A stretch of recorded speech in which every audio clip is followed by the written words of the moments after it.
like for me, one thing I wish my mom instilled upon me was to actually like care about work ethic. Because like in school, I'm hella smart. I had like AP classes and honor classes, but the thing was, I'm smart enough to realize if I get like a bunch of A's on my test, I actually don't have to do homework. So I have a horrible work ethic. You know what I'm saying? But I'm able to do enough just to get by, which is horrible to say, but you know it is. And like, I mean, I know other life skills like how to cook, clean, etc. But like, I had to learn those because like, if I don't, how else am I gonna survive?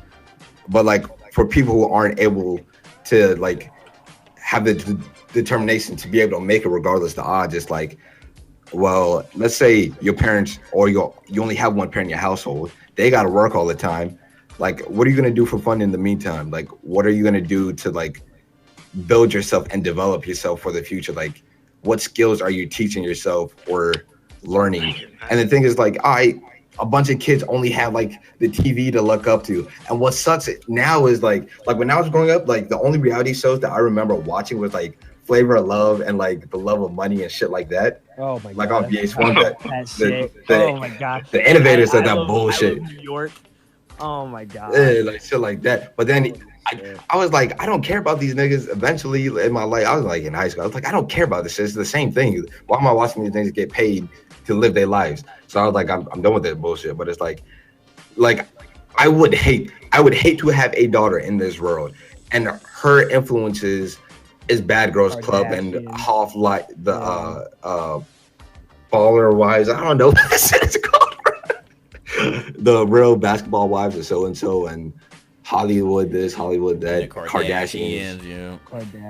And it's like, yes, those are somewhat these people's lives, but even reality TV is scripted, bro. Like, people don't get that emotional and aggressive all the time. Like, that shit is fake. And I just hate, like, these are the messages that our kids are learning from like TV and media, opposed to like being able to be kids and do other fun shit in life.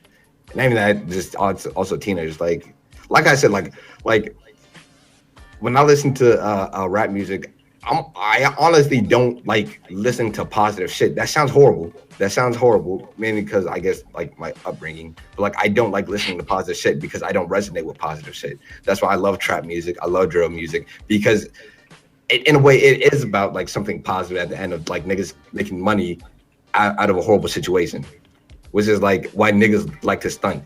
You know what I'm saying? Because niggas never had shit. So like in a weird twisted way, like trap music is motivational to niggas. Like it shouldn't be because it's about killing niggas, drugs and shit. But it's like when you break it down, it's like niggas take drugs to ease the pain of like all the bullshit that they gotta go through. Niggas want to stunt on niggas with their money and shit because they never had it to begin with. So why not? That was a lot of what Kendrick's like previous works were. Whereas I watched like an analysis of Kendrick's stuff, and there was I can't fucking remember it. Maybe GG saw it, but there was a really fucking good documentary where they was like in with Kendrick, like when he was like pretty much where he lived and stuff like that, and his old he went to his old elementary school. Bompton, and where he showed his elementary school and stuff like that, and like what he grew up with, and then basically how he was like giving back to his elementary school without like them even knowing and stuff like that, all this crazy stuff. But she was basically explaining like psychologically what I'm so mad I can't remember this because it was really fucking enlightening. There was like I can't remember the song, but Kendrick did one song. It was on, was it ADHD? I think it was that. I can't recall. But one of the songs, he was talking about one of his homies who got killed. And when he was talking about it, it was like a way of nullifying the pain is by talking about it. And so like it was like through that, through his death of one of his close friends.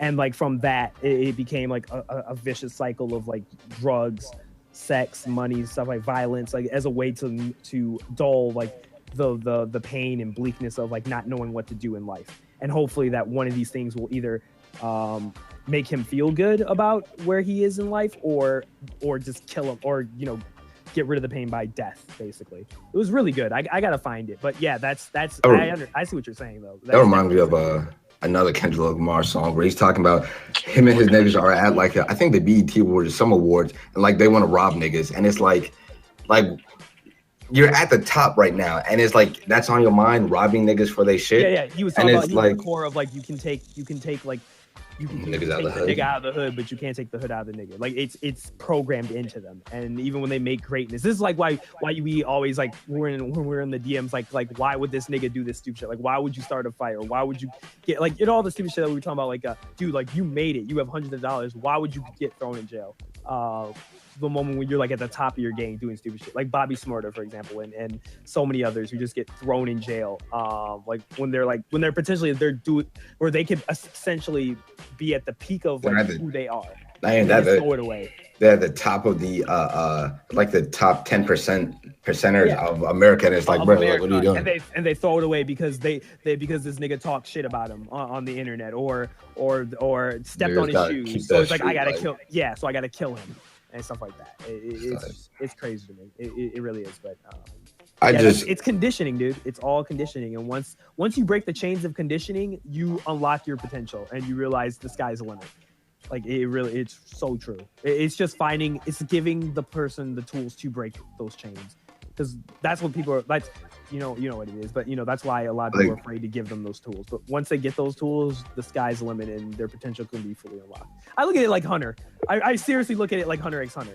Once you realize you can break your limits and you realize like where your limits are, you can break them. You become like gone. You become like you become unkillable. When you have a dream or a destination or something you want to do, and you care that much and you are that committed to that goal, you can become like gone. Like you can sacrifice whatever it needs to be done in order to get to that goal. So that's how I see it.